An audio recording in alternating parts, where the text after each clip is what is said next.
जादुई जुगनुओं की घाटी। हिमाचल की पहाड़ियों पर बसा एक बहुत सी सुंदर गांव था। उस गांव में किरण अपनी दादी के साथ रहती थी। हमेशा बीमार रहने की वजह से दादी बहुत बूढ़ी हो गई थी।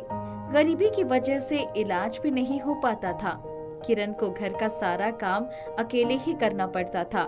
दादी 2-4 घरों में साफ सफाई करती थी, उसी से उनका गुजारा चलता था। किरण ने किसी तरह 12वीं की परीक्षा दी थी। उसका परिणाम आने वाला था। एक बार वहाँ की घाटी में एक मेला लगा था। दादी, सभी लड़कियाँ आज शाम को मेला देखने जा रही है, मुझे भी जाना है। किरण, मैं तुम्हें घाटी में अकेली कैसे भेज सकती हूँ? दादी, मैं अकेली कहाँ हूँ, और लड़कियों के माता पिता भी तो जा रहे हैं। हाँ, पर तू तो अकेली ही जाएगी। मेरी तबीयत ठीक होती तो मैं तुझे अपने साथ लेकर जाती। सयानी लड़की को अकेले छोड़ने की हिम्मत नहीं है मुझ में। ले देकर तू ही तो मेरे जीवन का सहारा है। तुझे कुछ हो गया तो मैं इन्हीं घाटियों में कूदकर अपनी जान दे दूंगी। दादी, तुम मुझे इतना प्यार करती हो कि तुम्हारा प्यार ही मेरे लिए कैद बन गया है। मैं 17 साल की हूँ, कोई बच्ची थोड़ी हूँ। अपना क्या, दूसरों का भी ध्यान रखना जानती हूँ। तू ठीक कहती है, मेरा प्यार कभी कभी अपने स्वार्थ में अंधा हो जाता है। ठीक है, तू जा, पर मेले से सबके साथ ही वापस आ जाना। किरण दादी के गले लग गई। मेरी प्यारी दादी, तुम बहुत अच्छी हो। उसको मेले में भेजते हुए दादी का दिल पता नहीं क्यों बहुत घबरा रहा था, पर बच्ची की खुशी के लिए दिल पर पत्थर रखना पड़ा। मेले में कुछ खा लेना, बहुत सावधानी से जाना। दादी, मैं बच्ची थोड़ी ही हूँ। किरण खुशी खुशी अपनी सहेलियों के साथ नीचे घाटी में उतर रही थी। पहाड़ों में अंधेरा जल्दी होने लगा था, कुछ बादल भी थे। किरण उससे पहले कभी घाटी में नहीं गई थी। उबड़ खाबड़ रास्तों पर चलते हुए बहुत ही अच्छा लग रहा था। अचानक उसकी नजर दूसरी तरफ वाली घाटी पर पड़ी। देख रीना, उधर वाली घाटी में लगता है कोई शहर है। कितनी रोशनी है वहाँ। इतनी रोशनी तो मेले में भी नहीं दिखाई पड़ रही है। चुपचाप मेला देखने चल, इधर उधर क्यों अपना ध्यान भटका रही है। तभी किरण का ध्यान दूसरी घाटी की तरफ जाने वाले मोड़ पर गया। मैं जरा उस घाटी की तरफ से होकर सीधे मेले में पहुंचती हूँ, तुम लोग चलो। इतना कहकर वो मोड़ से नीचे उतर गई। रात होने वाली थी। पहाड़ियों के उबड़ खाबड़ रास्तों पर चलने की अभ्यस्त तो थी ही, वो सरपट भागी जा रही थी। अचानक घाटी में उतरकर उसे एहसास हुआ कि वहाँ तो कोई शहर नहीं था, बल्कि लाखों जुगनू घाटी में इधर से उधर उड़ रहे थे। उन्हीं की रोशनी से घाटी जगमगा रही थी। बाप रे, इतना खूबसूरत नजारा तो मैंने आज तक नहीं देखा। थोड़ी देर यहीं बैठती हूँ। किरण पास की एक चट्टान पर थोड़ी देर के लिए बैठ गई। अचानक एक जुगनुओं का झुंड उसके पास आया। तुम यहाँ बैठकर क्या कर रही हो? तुम लोग कौन हो और इंसानों की भाषा कैसे बोल सकते हो? ये हमारी घाटी है, यहाँ कभी कोई इंसान नहीं रह सकता। ऐसा क्यों? हमारी घाटी जादुई है, जो यहाँ आता है वो इसके जादू में उलझ कर रह जाता है। ऐसा कौन सा जादू है तुम्हारी घाटी में? तुम थोड़ा सा नीचे जाओगी तब तुम्हें खुद पता चल जाएगा। नहीं नहीं, अभी तो मैं जा रही हूँ मेला देखने, फिर किसी दिन जरूर आऊंगी तुम्हारी जादुई घाटी में। किरण उठने लगी तो उसने देखा रात हो गई थी। ओहो, रात हो गई, मुझे जल्दी जाना होगा वरना सब लड़कियां चली जाएंगी। वो लंबे लंबे कदम भरती हुई मेले में चली गई। मेले में उसे उसकी सहेलियां मिल गई। फिर वो जुगनुओं की बात भूल गई। घर आई तो क्या क्या था मेले में, कुछ खाया पिया? दादी, आज मैंने मेले से भी अच्छी जगह देखी। तू कहाँ गई थी? पहाड़ी की दूसरी तरफ वाली जुगनुओं की घाटी में। मैं इसलिए तुझे घाटी की तरफ नहीं भेजना चाहती। क्यों दादी, क्या आपने उस घाटी के बारे में कुछ सुना है? सुना है नहीं, भुगत रही हूँ।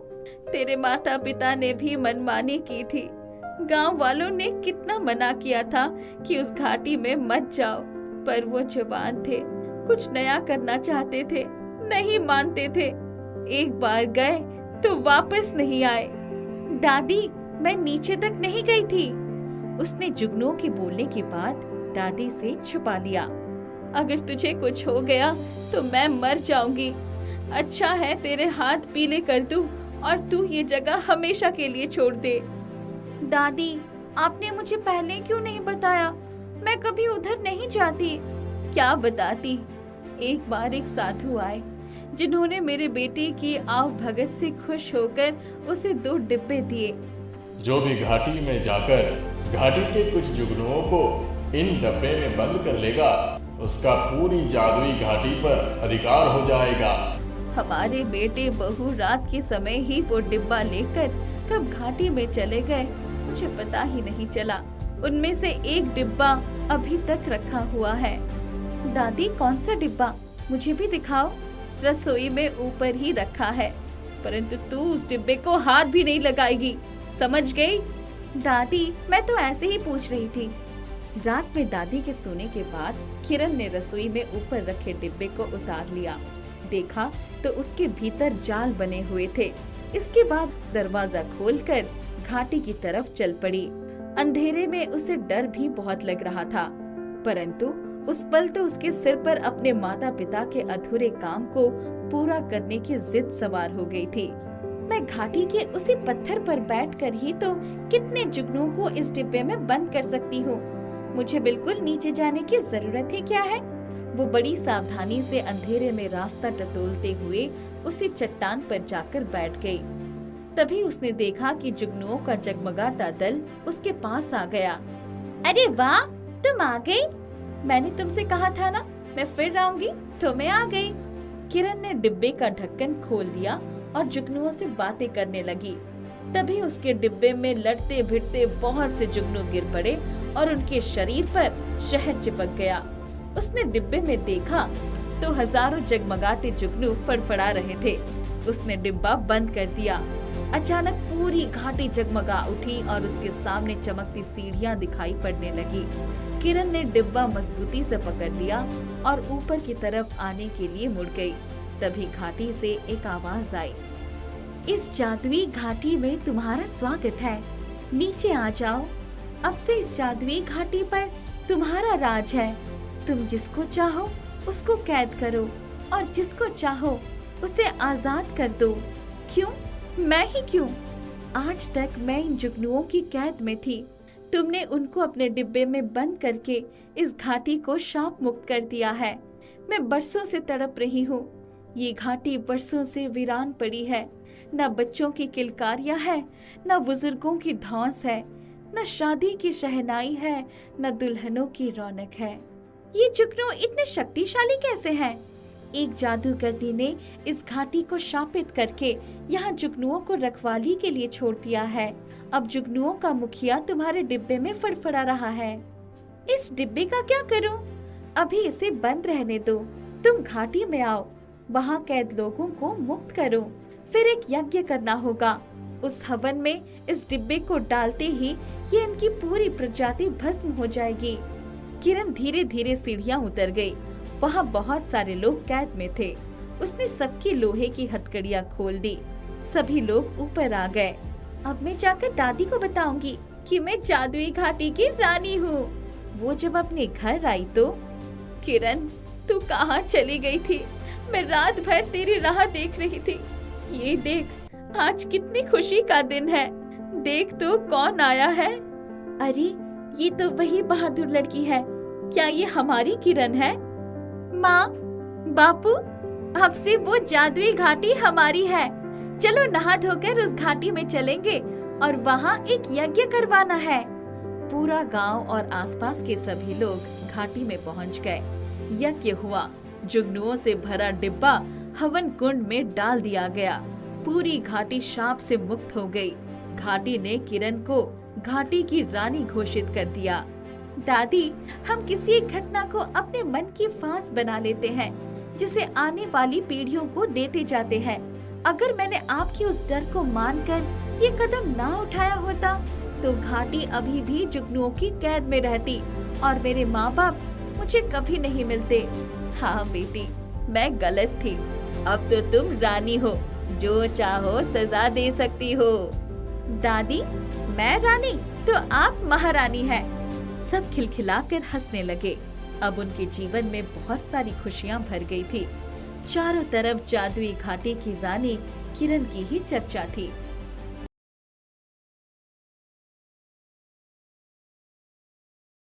गरीब पर बारिश का कहर। रामदिन का छोटा सा परिवार था। वो और उसकी पत्नी सब्जी का ठेला लगाते थे। इधर कई महीने से रामदिन को बड़ी खांसी आ रही थी। टेस्ट करवाने के बाद इनको टीबी है, घबराने की कोई बात नहीं है। दवा और अच्छी खुराक से ठीक हो जाएगा। मेहनत का काम नहीं करना। डॉक्टर साहब, कितना समय लगेगा ठीक होने में? कम से कम 3 महीने। शकुंतला ने रामदिन को आराम करने को कहा और खुद ही सब्जियां बेचने लगी। सारे दिन सब्जियां बेचती, सुबह शाम घर का काम करती। 2 महीने बीत गए थे। दवा से कोई फायदा नजर नहीं आ रहा था। अच्छी खुराक तो जुटा ही नहीं पाती थी। एक बार 3 दिन से लगातार बरसात हो रही थी। आकाश काले मेघों से भरा था। बादलों की उमड़ घुमड़ जारी थी। कहीं जोर से बिजली कड़कती तो वो जाकर चादर से मुंह ढककर लेट जाती। उसे बिजली कड़कने से बहुत डर लग रहा था। बच्चे अभी स्कूल से नहीं आए थे। रामदिन को खांसी आई जा रही थी। जरा पानी गर्म करके दे दो। अभी लाई। पानी देकर उसके पास ही बैठ गई वो। अचानक शोर उठा कि गांव में पानी भर रहा है। मैंने सुबह ही बोला था कि आज स्कूल की छुट्टी करवा दो, पर तुम्हारे आगे किसी की चलती कहाँ है? सभी बच्चे स्कूल गए होंगे, सिर्फ हमारे बच्चे ही थोड़ी गए हैं। मैं ठेला लेकर आती हूँ, उसी पर बैठकर गांव के बाहर निकल चलते हैं। ये बरसात तो 4 दिन से लगातार हो रही है। हमारे कच्चे मकान का क्या भरोसा, कब ढह जाए। मैं थोड़ा बहुत जरूरी सामान रख लूं। तू ठीक कहती है। शकुंतला ने सामान समेटा और बाहर जाकर भीगते हुए सब्जी वाला ठेला लेकर आई। उस पर रामदिन को सहारा देकर बैठा दिया। ठेले को ढकेलते हुए गांव से बाहर स्कूल तक ले आई। स्कूल थोड़ा ऊंचाई पर था। वहाँ पहले से ही बहुत से परिवार आ गए थे। गांव में पानी भरने लगा। पता नहीं गुड्डू और मुन्नी कहाँ होंगे। रामदिन को भीगने से खांसी आने लगी थी। हे प्रभु, किसी तरह इस विपदा से बाहर निकालो। बच्चे भी पता नहीं कहाँ है। अरे गुड्डू, तुम्हारे माता पिता यही है, उधर मत जाओ। शकुंतला अपने पति को वहीं छोड़कर उस तरफ भागी। दोनों बच्चे पूरी तरह से पानी में भीगे हुए कांप रहे थे। कहाँ चले गए थे तुम दोनों? माँ, हम तो यहीं स्कूल की छत पर थे। वहाँ भीगने में बहुत मजा आ रहा था। चलो जल्दी से कपड़े बदल लो। मैं तो परेशान हो गई थी। हमारे घर में पानी भर गया है। थोड़ा बहुत सामान ले आई हूँ। शकुंतला ने सबके कपड़े बदलवाकर खुद भी कपड़े बदले। तभी गांव के जमींदार का भेजा हुआ खाना आ गया। बच्चों, तुम लोग बापू के पास ही रहना, मैं खाना लेकर आती हूँ। बरसात लगातार हो रही थी। हर जगह फिसलन हो गई थी। किसी तरह वो भीड़ में घुसकर खाना ले आए और जमींदार का धन्यवाद किया। कम से कम पेट में कुछ तो जाएगा। बच्चों को खिला दो, मैं बाद में खाऊंगा। शकुंतला ने बच्चों को खाना खिलाया और जैसे ही खाने बैठी, मुझे उठाकर बैठा दो, लेटे लेटे कमर दुख रही है। शकुंतला खाना छोड़कर उठ गई और रामदिन को सहारा देकर उठाया, लेकिन तभी उसकी गर्दन एक और लुढ़क गई। शकुंतला की चित्कार पूरे स्कूल में गूंज उठी। गुड्डू के बापू, हमें छोड़कर क्यों चले गए? तुम्हारे बिना कोई नहीं है। इन बच्चों को लेकर मैं कहाँ जाऊंगी? सब लोग एकत्रित हो गए। बरसात के रुकने का कोई आसार नहीं लग रहा था। शकुंतला और बच्चों का रो रो कर बुरा हाल था। कुछ औरतें बच्चों को अपने साथ ले गई। रात तक सभी बैठे रहे। आधी रात को बारिश बंद हो गई। सुबह जाकर सभी ने मिलकर रामदिन की अंतिम क्रिया करवा दी। सब लोग अपने अपने घर चले गए थे। शकुंतला भी कलपते हुए बच्चों के साथ घर आ गई। माँ, तुम क्यों चिंता करती हो? मैं हूँ ना। शकुंतला ने उसे कलेजे से लगा लिया। हाँ मेरे लाल, तुम दोनों का ही सहारा है। रामदिन का क्रियाकर्म बीत गया था। बारिश लगभग रोज ही हो रही थी। शकुंतला कई दिनों से सब्जी का ठेला भी नहीं लगा पाई थी। घर में एक भी दाना नहीं था। एक दिन, बच्चों, मैं जरा जमींदार के घर से आती हूँ, कहीं जाना नहीं, बारिश बहुत तेज है। शकुंतला लंबा सा घूंघट निकालकर जमींदार के घर गई। क्या चाहिए? मालिक, हमारी हालत आपसे छुपी नहीं है। कुछ अनाज मिल जाता तो बच्चों को खाना खिला देती। तुम तो सब्जी बेचती हो ना? बरसात में कहाँ लगा पाई ठेला मालिक, जानते तो हैं, राम दिन मर गया और तब से बरसात हुई जा रही है। भूख तो लगती है ना। इतना कहकर शकुंतला रोने लगी। जमींदार की पत्नी सुशीला भी वहीं खड़ी थी। कितनी जिराह कर रहे हो, दिलवा क्यों नहीं देते अनाज? बच्चे भूखे मर रहे हैं। यहाँ कोई कुएं का खजाना नहीं खुला है। उस दिन भी तुम्हारे कहने से स्कूल पर खाना भिजवाया गया था। कौन सा पुण्य मिल गया हमें? छी छी छी, कैसी बातें करते हो? दान करके भूल जाना पड़ता है। उसका हिसाब किताब तो ऊपर वाला देखता है। तुम अंदर जाओ, मुझे तुम्हारी राय नहीं चाहिए। शकुंतला उन दोनों को आपस में लड़ते हुए छोड़कर वहाँ से निकल गई। कुछ समझ में नहीं आ रहा था कि कहाँ से भोजन जुटाए। घर आकर चिंता में बैठी थी कि दरवाजे पर दस्तक हुई। कौन है? रुको, अभी आता हूँ। दरवाजे पर 2 आदमी खड़े थे। बच्चा, अपनी अम्मा को बुला लाओ। क्या हुआ भैया? जमींदार की पत्नी ने सामान भिजवाया है। शकुंतला की आंखों से झरझर आंसू बहने लगे। उसने बोरी रखवा लिया। मालकिन से कहना, मैं इस एहसान का बदला कभी नहीं भूलूंगी। जब उसने बोरी खोली तो उसमें चावल, दाल, आटा, तेल, मसाले सब कुछ था। उसने तुरंत खाना बनाकर बच्चों को खिला दिया और खुद भी खाया। आज कितने दिनों बाद सबका पेट भरा था, पर अनाज धीरे धीरे खत्म हो गया। अब तो मुझे कुछ काम करना ही होगा। सब्जी का काम अकेले नहीं हो पाएगा। दूसरे दिन वो गांव में काम ढूंढने गई तो उसे धान की रोपाई का काम मिल गया। बरसात में भीग भीग कर वो खेतों में रोपाई करने लगी। किसी तरह मजदूरी मिल जाती तो पेट भर खाना मिल जाता। एक दिन, माँ, स्कूल में सब बच्चे कहते हैं कि हम बहुत गरीब हैं। क्या हम सचमुच बहुत गरीब हैं? बेटा, बच्चों की बात मत सुनो, ध्यान लगाकर पढ़ाई करो। शकुंतला ने अपने बच्चों को खाना खिलाकर स्कूल भेजा और खुद काम पर चली गई। घर वापस आई तो बरसात की वजह से उसका कच्चा घर ढह गया था। उसके पास सर छुपाने की जगह भी न बची थी। मुझे ये गांव ही छोड़कर जाना होगा। उसने सारा सामान बांधा और बच्चों के स्कूल से आने के बाद अपने ठेले पर सामान रखकर शहर की तरफ चल पड़ी। तभी उसे जमींदार की पत्नी सुशीला मिल गई। कहाँ जा रही हो शकुंतला? क्या करूँ मालकिन, घर का ही सहारा था, वो भी ढह गया। शहर जाकर ही कुछ काम धंधा देखूंगी। शहर में मेरी बहन विमला रहती है, मैं उसका पता लिख कर देती हूँ। तुम मेरी बहन के पास चली जाओ, वो लोग बहुत अच्छे हैं, जरूर तुम्हारी मदद करेंगे। ये लो, कुछ पैसे रख लो, रास्ते में काम आएंगे। शकुंतला ने सुशीला के पैर पकड़ लिए। मालकिन, ऐसा कलेजा बहुत कम लोगों का होता है। आपने हमारा बहुत बड़ा काम कर दिया। शकुंतला किसी तरह शहर पहुंचकर विमला के घर पहुंच गई। विमला ने जब सुना कि उसकी बहन ने उसे भेजा है तो, शकुंतला, मेरे घर के बाहर एक कमरा खाली पड़ा है, तुम उसी में सामान रख दो और बच्चों को नहला धुला दो, उसके बाद घर आ जाना।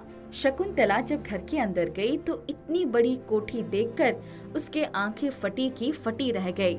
आओ, पहले सब लोग खाना खा लो, आज जाकर आराम कर लो, कल से तुम हमारे घर का सारा काम करना। मैं तुम्हें महीने में 1000 रुपए दूंगी, बच्चों का एडमिशन पास के स्कूल में करवा देंगे। शकुंतला की आंखों से झरझर आंसुओं की धारा बहने लगी। दीदी, आप भी मालकिन जैसे ही हो।